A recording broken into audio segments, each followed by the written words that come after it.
सुप्रभात छात्रों। कक्षा 9वीं में आज विषय हिंदी में हम देखने वाले हैं पाठ क्रमांक 10 रात का चौकीदार।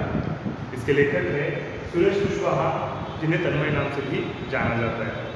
तो चलिए पहले हम लोग लेखक का परिचय देख लेते हैं। यहाँ पे सुरेश कुशवाहा तन्मय, जन्म जबलपुर मध्य प्रदेश। तन्मय जी कवि लेखक के रूप में प्रसिद्ध है। उनकी रचनाएं विभिन्न पत्र पत्रिकाओं में छपती रहती है। रचनाएं विभिन्न पत्र पत्रिकाओं में मतलब समाचार पत्रों में छपती रहती है। छपती रहने का कारण क्या है कि कविताएं उतनी सुदृढ़ होती है, सजग होती है, अच्छी होती है, इसलिए पत्र पत्रिकाओं में छापी जाती है। ठीक है। प्रमुख कृतियाँ अक्षरदीप जलाएं एक बाल कविता संग्रह है, छोटू का दर्द कहानी, शेष कुशल है काव्य संग्रह आदि उनकी रचनाएं बहुत प्रसिद्ध है। यहाँ पे कुशवाहा जी ने हमें आज अलग बात बताई। यहाँ पे एक आदमी का विश्लेषण किया है, वो जो काम करता है उसके बारे में अधिक जानकारी है। तो चलिए पाठ संबंधी गद्य संबंधी देखते हैं उसमें क्या बताने की कोशिश की है। लघु कथा। लघु कथा किसी बहुत बड़े परिदृश्य में से एक विशेष प्रसंग को प्रस्तुत करने का चातुर्य है। लघु कथा क्या होती है? एक बड़ी कथा होती है। सपोज आप लोग रामायण लीजिए, महाभारत लीजिए, इसमें से जो बड़ी घटनाएं घटी है, कथाएं घटी है, उसमें से एक छोटी सी घटना, जैसे कि भीम का जो गर्भहरण किया था हनुमान जी ने, वो एक छोटी कथा हो गई। उसमें से हमें क्या सीख मिलती है? वो एक चातुर्य होता है लेखक का कि उसमें से, उस घटना से, कहानी के माध्यम से हमें क्या सूचना या क्या सीख दी जाए, ये बहुत महत्वपूर्ण होता है देखने के लिए। तो एक परिदृश्य है ये, या एक प्रसंग है जो आपके सम्मुख यहाँ पे कुशवाहा जी ने, सुरेश जी ने रखा है। प्रस्तुत पाठ में लेखक ने चौकीदार के माध्यम से जहाँ इस पेशे से जुड़े लोगों की ईमानदारी, कर्तव्य निष्ठा को दिखाया है, वही कुछ लोगों की मुफ्तखोरी को दर्शाते हुए जन जागृति करने का प्रयास यहाँ पे लेखक ने किया है। अब ये चौकीदार है, चौकीदार होता है, या ऐसे बहुत सारे प्रोफेशंस होते हैं, पेशे होते हैं, जिनको आज भी समाज में जितना मिलना चाहिए उतना अच्छा दर्जा या रिस्पेक्ट, आप लोग आदर कह सकते हैं, वो नहीं मिल पाता। अगर आप लोग भी देखेंगे समाज में तो ऐसे लोगों के साथ बहुत बदतमीजी भरा या अपमानजनक व्यवहार किया जाता है लोगों के माध्यम से, है कि नहीं? लेकिन मैं ऐसा चाहता हूँ कि हर एक जो व्यक्ति काम करता है, फिर वो काम कोई सा भी हो, लेकिन समाज के लिए उपयोगी हो, तो वो हर एक काम रिस्पेक्टेबल है, आदर भरा ही होना चाहिए। हमें हर उस व्यक्ति को आदर या सम्मान देना चाहिए जो काम करता है, मेहनत करता है कि नहीं? अभी हाल ही में हमारे घर के सामने, यानी मेरे बिल्डिंग के सामने, मैं पहले फ्लोर पर रहता हूँ, बिल्डिंग के नीचे कुछ काम चल रहा था, रास्ते का काम था या कुछ चल रहा था। तो मुझे बहुत अच्छा लगा कि ये बहुत गरीब लोग हैं लेकिन पूरी मेहनत से अपना काम कर रहे हैं। अभी कुछ बच्चे ऐसे थे उसमें कि वो माँ के आंचल में बंधे हुए थे यहाँ पे, और वो भी उस भरी बरसात में काम कर रहे थे। बारिश आने के बाद रुकते थे, बारिश जाने के बाद वापस अपने काम पे लगते थे।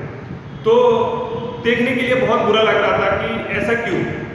फिर हम लोगों ने पूछ लिया कि उन बच्चों को घर पे नहीं छोड़ा सकते आप लोग, उनको क्यों यहाँ पे लाते हैं? तो उन्होंने कहा, सर जी घर कहाँ पे है, हमें घर थोड़ी है, और जो तंबू जैसी चीज़ बनी है उसमें पानी घुस जाता है, बच्चे भीगने की बहुत संभावना रहती है, इसलिए हम लोग उनको अपने साथ ही ले जाते हैं। बहुत बुरा लगा, है कि नहीं? लेकिन बुरा लगना ही काफ़ी नहीं है, थोड़ी संवेदना हमारे दिल में होनी चाहिए उनके लिए, है कि नहीं? तो हम लोगों ने उनको, यानी मेरे घर वालों ने उनको कुछ कपड़े दिए, हालांकि पुराने थे लेकिन कपड़े दिए, और जो हमारे घर में खाना बनता था 1-2 दिन हम लोगों ने उनको खाना सर्व किया। फिर आसपास वालों ने भी देखा कि अरे ये तो बहुत अच्छा काम है, छोटी बच्ची लेके जा रही है, उनको चाय लेके जा रही है, बिस्किट देख रही है, ये कर रहे वो करे। तो बाकी सब मोहल्ले वालों ने भी हमारे क्या किया, उस काम में मदद की, सबने कुछ ना कुछ किया। तो जितने दिन काम चला उतने दिन उन गरीबों को कुछ ना कुछ तो आदर मिला। हम लोग रोज उनको नहीं दे सकते, लेकिन जब वो समाज के लिए अच्छा काम करते हैं, तो जब रास्ता बन जाएगा तो बहुत साल वो रास्ते के ऊपर हम लोग चलेंगे, अपनी गाड़ियाँ रखेंगे, गाड़ियाँ लेके जाएंगे। तो ये भावना हर एक के मन में जगनी चाहिए। इसलिए यहाँ पे कुशवाहा जी ने चौकीदार के माध्यम से हमें वो भावना जागरूक करने की कोशिश की है, आदर देने की भावना। हर एक काम महत्वपूर्ण होता है कि नहीं? तो यहाँ पे हम लोग देखेंगे कहानी में ये चौकीदार क्या करता है, कुशवाहा जी ने उसे कैसे हमारे सम्मुख रखा है, इसके बारे में हम लोग अधिक जानकारी लेंगे। तो चलिए हम और आप शुरू करते हैं पाठ रात का चौकीदार पूरक पठन। ये एक पूरक पठन है, ठीक है? पूरक पठन प्रकार में ये पाठ आता है, ठीक है? दिसंबर जनवरी की हाड़ कांपती ठंड हो, झमाझम बरसती वर्षा या उमस भरी गर्मी की रातें, हर मौसम में रात 12 बजे के बाद चौकीदार नाम का यह गिरिह प्राणी, गिरिह मतलब उदासीन या बेचारा, गिरिह प्राणी सड़क पर लाठी ठोकते, सीटी बजाते, हमें सचेत करते हुए कॉलोनी में रात भर चक्कर लगाते हुए रोज सुनाई पड़ता है। हर महीने की पहली तारीख को हल्के से गेट बजाकर खड़ा हो जाता है, साहब जी पैसे। तो यहाँ पे लेखक ने जो चौकीदार है, उनकी कॉलोनी में जो चौकीदार है, उनकी सोसाइटी में जो चौकीदार है, उसके बारे में बात करते हुए यहाँ कहा है, हाड़ कांपती ठंडो। हाड़ कांपती मतलब जब ठंडी बहुत ज़्यादा होती है तो हमारी जो हड्डियाँ है वो कांपना शुरू हो जाती है। तो हाँ, हड्डियाँ कांपती है तो पूरा बदन कांपना शुरू हो जाता है, दांत की आवाज़ आने लगती है, कट कट कट कट की आवाज़ आने लगती है। रात की ठंड हो, बहुत ज़्यादा ठंड हो, जैसे हाड़ कांपती ठंड यहाँ पे कहा है। उसके बाद बहुत ज़्यादा गर्मी हो या बहुत ज़्यादा बरसात हो, इन तीनों भी ऋतुओं में कितना भी ऋतु कैसा भी हो, एक गिरिया आदमी, एक बेचारा सा आदमी रात 12 बजे के बाद, जब हम लोग गहरी नींद में सो जाते हैं रात 12 बजे, उस 12 बजे के बाद इसका काम शुरू होता है। यह आदमी सीटी फूकता हुआ और लाठी डंडा पीटता हुआ हर जगह पे चौकसी रखने का काम करता है। आपने भी सुना होगा, जागते रहो जागते रहो, ठीक है नहीं, ऐसी आवाज़ें हमें आती रहती है। तो ये आदमी हमें सचेत करता है या हमें जगाए रखता है, हमारी पूरी प्रॉपर्टी की क्या करता है, सुरक्षा करता है, देखभाल करता रहता है, ताकि किसी के साथ कोई अघटित घटना ना घटे। ठीक है, हर महीने की पहली तारीख को वो अपने गेट पे यानी अपने दरवाजे पे आके खड़ा हो जाता है, हल्के से दरवाजा बजाता है और कहता है साहब जी पैसे। यानी उसको पगार जो मिलता है वो हर घर से मिलता है कि नहीं। सोसाइटी या गवर्नमेंट उसे पगार नहीं देती है, उसे पगार जो कॉलोनी में रहने वाले लोग हैं वो उसको पगार देते हैं या कुछ पैसे देते हैं। तो क्या बोलता है आगे देखिए, साहब जी 1 रुपया रोज का। तो साहब जी पूछते हैं, यानी लेकिन पूछते हैं कितने पैसे, वह उससे पूछता है साहब जी 1 रुपया रोज के हिसाब से महीने के 30 रुपये, आपको तो मालूम ही है। यानी साहब जी उससे पूछते हैं कि कितने पैसे, पैसे तो ठीक है लेकिन कितने पैसे। तो उसने हिसाब बताया कि कितने पैसे देने होंगे आप लोगों को। एक भी छुट्टी ये नहीं करता है, उसे संडे नहीं है, सैटरडे नहीं है, कुछ नहीं है कि नहीं, रविवार नहीं है या शनिवार का उसको हाफ डे नहीं मिलता है। वो हर रात अपनी चौकसी का काम पूरी ईमानदारी के साथ करता है। तो यहाँ पे वो पूछता है कि साहब जी पूछते हैं कि कितने पैसे हुए आपके।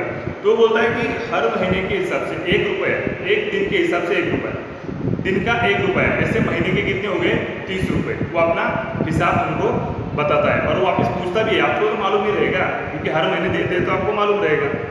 अच्छा एक बात बताओ बहादुर, महीने में तुम्हें कितने घरों से पैसे मिल जाते हैं। तो साहब जी उससे पूछते हैं कि बहादुर एक बात बताओ कि महीने के तुम्हें कितने पैसे मिल जाते हैं। बहादुर उसका नाम होता है।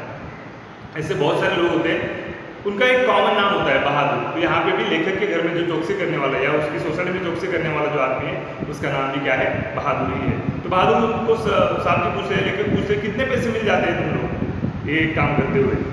तो वो बताता है साहब जी यह पक्का नहीं है, कभी 60 घर से कभी 50 से, 30 दवा पर बाकी घरों से भी कुछ मिल जाता है, इतने में ठीक ठाक गुजारा हो जाता है हमारा।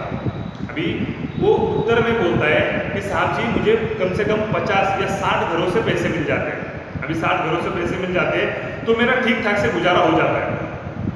यानी जितना पगार कम होता है हम लोग उतना ही अच्छा सीखते हैं। अभी इस कोरोना वायरस के मुश्किलों दिनों में हम लोगों ने भी कुछ अच्छी अच्छी बातें सीख ली है। अगर पॉजिटिवली लेंगे उस चीज़ को तो हम लोगों ने भी बहुत अच्छी चीज़ें सीख ली है कि पगार नहीं हुआ है 3-4 महीने, तो जितने पैसे हैं, जितना घर में राशन है, उसमें ही कैसे मैनेज करेंगे हम लोग। ये एक अच्छी सीख हमें मिल चुकी है। घर में होने वाले छोटे बच्चों ने भी आज सीखा है कि कैसे हम लोगों को अपनी जो ज़रूरतें हैं उनको लिमिटेड कैसे करना है, उनको कम कैसे करना है, या कौन सी ज़रूरत को प्रायोरिटी देनी है, कौन सी ज़रूरत सबसे ज़्यादा महत्व देना है, वो हम लोगों ने सीखा। हमारे छोटे बच्चों ने भी वो चीज़ सीख ली है। तो यहाँ पे बात तो रोज़ की होती है, यानी उनको पैसे ही कम मिलते हैं, इसलिए क्या खर्च करेंगे, क्या लेंगे, क्या नहीं लेंगे, इसका हिसाब न रखते हुए वो बोलता है मेरा गुजारा हो जाता है। यानी उतने ही जो पैसे मिलते हैं उसमें वो क्या है, एकदम अच्छे से रह जाता है, ऐसा वो बता रहा है। तो यहाँ पे साहब जी बोलते हैं पर कॉलोनी में तो 100-125 से भी अधिक घर है, फिर इतने कम क्यों? फिर तुम उनके घर के सामने सीटी बजाकर चौकसी रखते हो या नहीं, उसने पूछा। तो यहाँ पे लेखक ने बताया, उस साहब ने बताया कि कॉलोनी में तो 100-125 घर है, फिर तुम्हें 50 से 60 घरों से नहीं पैसे मिलते, ऐसा क्यों? या आपको उन घरों से पैसे नहीं मिलते तो आप उन घर की चौकसी रखते हैं कि नहीं रखते हैं? ऐसा एक प्रश्न इस समय उस साहब जी के मन में आ गया है। तो उसने बहुत ज़बरदस्त उत्तर दिया है, आप सुनिए। जी साहब जी, चौकसी रखना तो मेरी जिम्मेदारी है, मैं केवल पैसे के लिए ही काम नहीं करता, पर फिर उनकी चौकसी रखना तो और ज़रूरी हो जाता है। भगवान नहीं करे यदि उनके घर चोरी वोरी हो की घटना हो जाए तो पुलिस तो फिर हमें ही पूछेगी ना, और फिर वे भी हम पर झूठा आरोप लगा सकते हैं कि पैसे नहीं देते इसलिए चौकीदार ने ही चोरी करवा दी। ऐसा पहले मेरे साथ हो चुका है साहब जी। उसने यहाँ पे बहुत भयंकर बात बताई है कि लेखक ने पूछा, बताया उसने कि अरे ये उतने लोग पैसे नहीं देते तो उनके घर के सामने आप चौकसी रखते हो कि नहीं रखते? तो उसने बहुत अजीब या डराने वाला चौंकाने वाला जवाब यहाँ पे दिया है। साहब जी, उनके घर पे तो बहुत ज़्यादा चौकसी रखनी पड़ती है। अगर भगवान न करे, यानी वो नहीं चाहता किसी के घर में चोरी चकारी हो, भगवान न करे उनके घर पे कभी कुछ अघटित घटना घटित हो तो पुलिस वाले तो हमें पूछेंगे तू क्या कर रहा था, सो रहा था क्या, किधर गया था, क्या गया था। इस तरह के प्रश्न पुलिस वाले हमें पूछते हैं, परेशान कर देते हैं, है कि नहीं? और जिन घरों के सामने ऐसा वारदात होती है वो घर वाले तो सीधा हम पे आरोप भी लगा सकते हैं कि हम पैसे नहीं देते इसको महीने के, इसलिए इसने ही हमारे घर में क्या करवाई है, चोरी करवाई है। ये बहुत बुरी और बहुत मतलब संवेदनाहीन बात होती है कि लोग ऐसा भी कर सकते हैं इन गरीबों के साथ, है कि नहीं?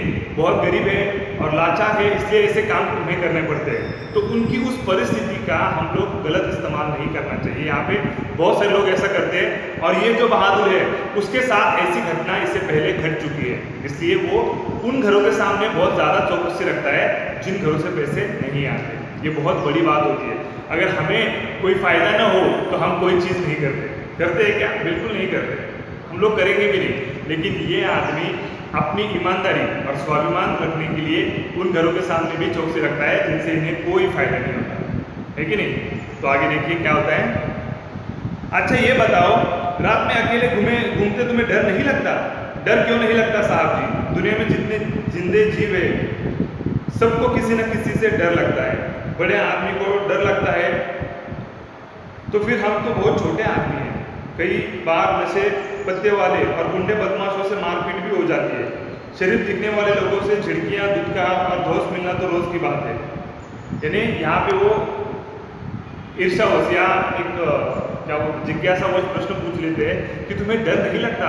क्योंकि आपका काम रात 12 बजे के बाद शुरू हो जाता है, जब सब लोग घर के दरवाजे खिड़कियाँ बंद करके सो जाते हैं। उसके बाद आप लोग घर के बाहर जहाँ पे कोई सुरक्षा नहीं है, ऐसे माहौल में आप लोग क्या करते हैं, चक्कर लगाते हैं रात 12 बजे के बाद। आपको डर नहीं लगता? तो वो उत्तर देता है कि जितने जिंदे जीव है, जितने जिंदा जीव है, जितने लोग जिंदा है, उन सबको किसी न किसी का डर होता है ना। आज तो सबको डर है कोरोना वायरस का, तो सबको किसी न किसी चीज़ का डर लगा रहता है। क्या डर लगा रहता है कि अपनी जान का डर लगता है। बड़े आदमियों को भी डर लगता है। जो बड़े आदमी इसके हिसाब से पैसे वाले, मोटर वाले, जो बड़े आदमी उनको डर लगता है। तो हम तो बहुत छोटे आदमी हैं, बहुत छोटे जीव है, तो हमें तो डर लगता ही लगता है। तो डर कैसे लगता है कि कभी कभी क्या हो जाता है, नशा करने वाले, यानी जो सिगरेट वगैरह पीते हैं या नशा करते हैं लोग, दारू वगैरह पीते हैं, वो लोग रात को ऐसे बहुत गंदे काम रात को ही करते हैं। और उस नशे की हालत में ये लोग सोसाइटी में कुछ हंगामा खड़ा करना, चोरी चकारी करना, ऐसी वारदातें होती रहती है। तो इनके साथ बहुत बार इसकी मारपीट हो जाती है कि नहीं? और गुंडे बदमाशों से मारपीट भी हो जाती है। शरीफ दिखने वाले लोग, जो वाइट कॉलर कहलाते हैं ना, शरीफ दिखने वाले लोग, इनसे झिड़कियाँ, लोगों से झिड़कियाँ, धुतकार और दोस्त मिलना तो रोज़ की बात है। ये क्या करते हैं, बड़े लोग जो होते हैं, ऐसा देखा आदमी, उसने सैल्यूट किया, नमस्ते साहब जी, गुड मॉर्निंग साहब जी बोला, हाँ ठीक है गुड मॉर्निंग, ये ठीक से कर रहे हो कि नहीं, वो कर ऐसी धुतकार, धौंस देना, धुतकार, झिड़कियाँ, डांट फटकार, झिड़कियाँ मतलब डांट फटकार, तुमने ठीक से किया ही नहीं, तुम ये करते हो कि नहीं, ऐसी धक्कार, डांट फटकार या धमकी उससे हर वक्त मिलती रहती है। किसे? जो अच्छे लगने वाले, जो अच्छे लोग हैं, ऐसे हम समझते हैं। White collar people, those who are looking white collar only, but this people are just is respect नहीं देते इन लोगों को रिस्पेक्ट नहीं देते। ऐसे लोगों के बारे में उसने बोला है कि रोज़ हमें धमकियाँ मिलती है, झिड़कियाँ मिलती है या डांट फटकार की हमें रोज़ आदत हो चुकी है। ठीक है? अच्छा बहादुर, सोते कब हो तुम? वह फिर प्रश्न करता है, यानी और एक प्रश्न उन्हें यहाँ पे सताने लगता है कि सोते कब हो तुम?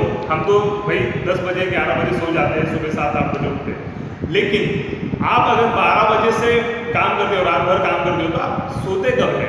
तो उसने बताया, साहब जी रोज़ सुबह 8-9 बजे एक बार कॉलोनी में चक्कर लगाकर तसल्ली कर लेता हूँ कि सब कुछ ठीक है ना, फिर कल की नींद पूरी करने और आज रात में फिर जागने के लिए आराम से अपनी नींद पूरी करता हूँ।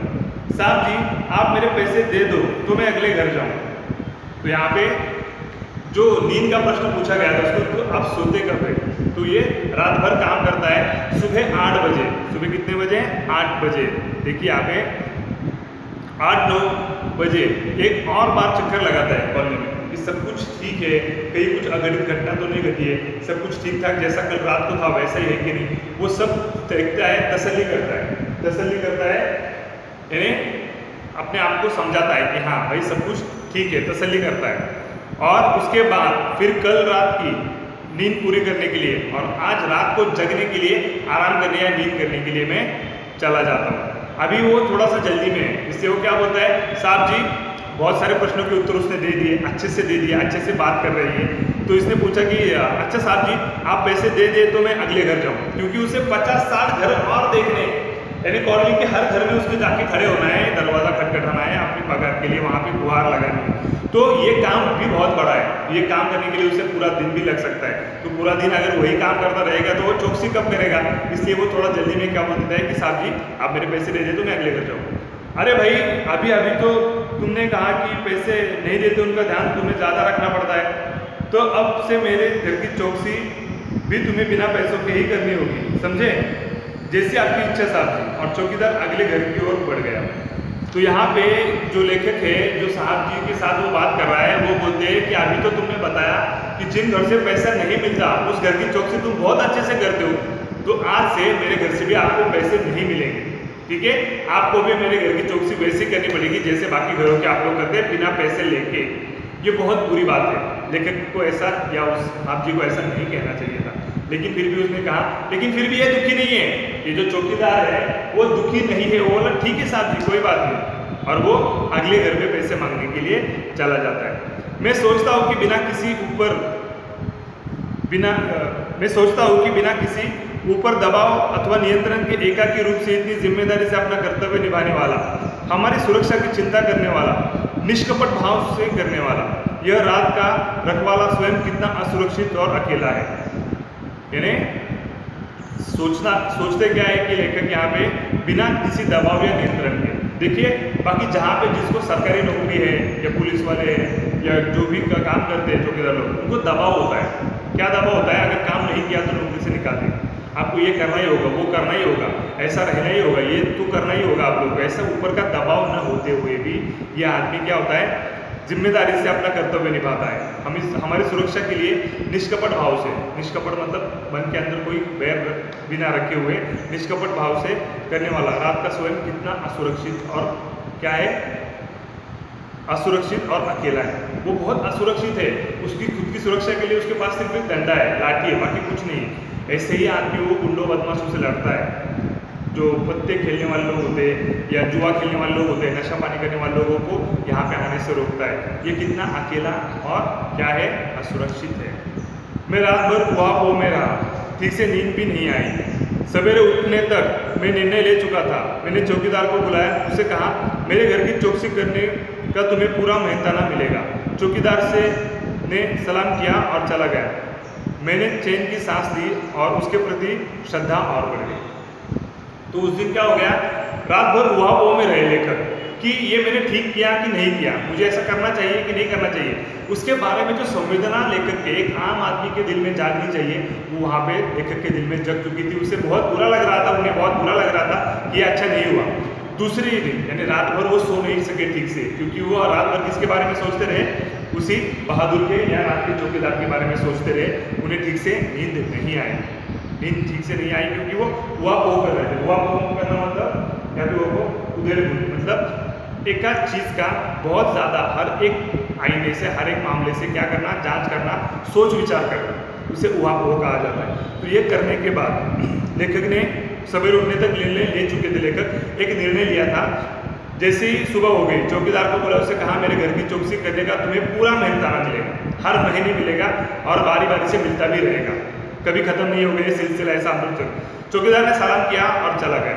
मैंने चैन की सांस लिया और उसके प्रति श्रद्धा और बढ़ गई, उसके प्रति उसके मन में, लेखक के मन में श्रद्धा बढ़ गई। लेकिन नहीं, हर एक आदमी जो काम करता है उसके प्रति हमें श्रद्धा होनी चाहिए, डिग्निटी ऑफ लेबर जिसे बोला जाता है। लेकिन नहीं, क्योंकि कुछ लोग नगर पालिका के जो लोग होते हैं, वो नगर पालिका के लोग जहाँ पे हम लोग नाक बंद करके चलते हैं गटर में, उस गटर में उतर के उसको साफ करते हैं।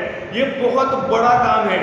अगर आपको किसी ने बोला कि चलो आपको 10,000 रुपये दे देते, कॉलोनी के सभी जो टॉयलेट्स है वो साफ करके आओ, आप बिल्कुल नहीं जाएंगे, कोई नहीं जाएगा, कोई नहीं जाएगा। लेकिन यहाँ पे इतना गंदा काम, उसमें अंदर उतर के वो काम करना होता है जहाँ पे ऑक्सीजन की कमी होती है, वहाँ पे उतर के ये लोग काम करते हैं। तो हर किसी को उस काम का मेहनताना तो मिलता है, लेकिन उतनी इज्जत भी उन लोगों को मिलनी चाहिए जितना आप लोग बड़े साहब लोगों को देते हैं। लेकिन नहीं, बड़ा अफसर देखा, बड़ा साहब देखा, गाड़ी वाला देखा तो आपको इज्जत देते हैं। लेकिन हमें सभी को इज्जत देनी चाहिए, सभी के साथ प्रेम भाव से ही रहना चाहिए। और जो वो काम करते हैं वो काम कोई नहीं कर पाता, ऐसे काम के लिए हमें उनका सत्कार भी करना चाहिए। ठीक है, तो यहाँ पे कुछ मुहावरे भी आए हैं। तसल्ली करना, समाधान करना। हम लोग बहुत बार तसल्ली करते हैं, पेपर पूरा लिखने के बाद हम लोग तसल्ली करते हैं कि मैंने सब आंसर वहाँ पे सॉल्व किए कि नहीं किए, सभी प्रश्नों के उत्तर दिए हैं कि नहीं दिए, हम तसल्ली करते हैं और उसके बाद हमें बहुत अच्छा लगता है, हाँ तसल्ली करते समाधान हो जाता है हमारा। कितने लिखा है, चैन की सांस लेना, आश्वस्त होना, चैन की सांस लेना, आश्वस्त होना। ठीक है, जब हम लोग कहीं बाहर घूमने के लिए जाने वाले हैं, ट्रेन का समय हो गया है और हम लोग भाग रहे हैं, ट्रेन छूट रही है और ट्रेन प्लेटफॉर्म से निकलने ही वाली है, जस्ट निकल चुकी है, सीटी बज चुकी है और पूरा तेजी से भागते हुए पूरा परिवार ट्रेन के अंदर पहुंच जाता है, अपनी सीट पे बैठ जाता है। तब हम लोग क्या लेते हैं, चैन की सांस लेते, आश्वस्त हो जाते हैं, भाई पहुंच गए। ओके, चैन की सांस लेना, आश्वस्त होना, तसल्ली करना, समाधान करना।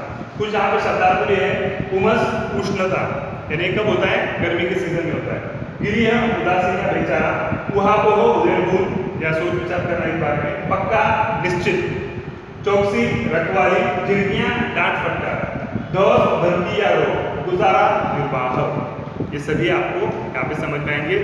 इसके जो क्वेश्चन आंसर है, प्रश्नोत्तर है, आपको लिखने हैं, कोई ज़्यादा नहीं है, थोड़ी है लेकिन आपको लिखने हैं। ठीक है, तो यहाँ पे हमारा पाठ समाप्त होता है। इस पाठ से हमें ये सीख मिलती है कि सभी जो आदमी जो भी काम करते हैं उनके प्रति हमें श्रद्धा रखनी चाहिए, उनकी इज्जत करनी चाहिए और वो काम बहुत बड़ा है ऐसा मान के ही हमें चलना है।